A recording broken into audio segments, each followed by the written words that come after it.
Bayangkan, seorang lelaki berjalan di tengah keramaian, namun tidak satu pun mata memandangnya dengan hormat. Pakaiannya sederhana, langkahnya pelan, suara sepatunya tenggelam oleh tawa orang-orang yang merasa lebih tinggi darinya. Ia sering dijadikan bahan ejekan, bukan karena kejahatan, bukan karena kebodohan, tapi karena ia berbeda dan tidak pandai membela diri. Setiap kali hinaan itu datang, dadanya panas, tangannya mengepal, hatinya pun menjerit ingin melawan. Ia mampu membalas. Ia tahu kata-kata yang bisa melukai. Ia tahu cara membuat orang menyesal. Tapi ia menahan diri, bukan karena takut pada manusia, bukan karena tidak punya keberanian. Ia menahan karena ia takut kehilangan Allah. Malam hari ketika dunia mulai sepi, ia sujud lama, bukan untuk mengadu, bukan untuk meminta balasan. Ia hanya berkata pelan, "Ya Allah, jika ini jalan untuk dekat kepadamu, aku ridha." Kalimat itu tidak didengar manusia, tidak dipuji siapapun, namun langit mendengarnya.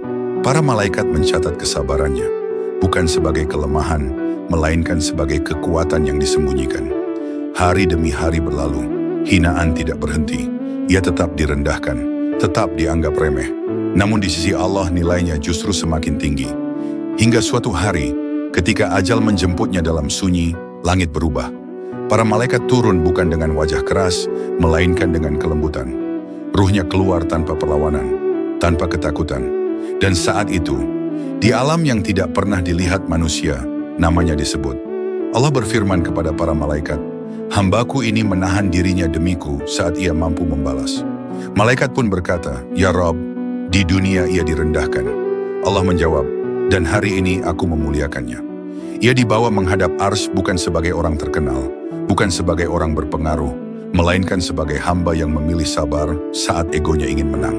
Dan di hari kiamat kelak, ketika manusia saling mencari alasan, ia berdiri tenang, tidak membawa pembelaan, tidak membawa keluhan, hanya kesabaran yang dulu ia sembunyikan. Dan kesabaran itulah yang kini berbicara untuknya. Jika kisah ini menyentuh hatimu, tuliskan di kolom komentar, "Ya Allah, ajari aku sabar yang Engkau cintai." Dan bagikan agar lebih banyak hati sadar bahwa hinaan manusia tidak pernah bisa menjatuhkan orang yang Allah muliakan.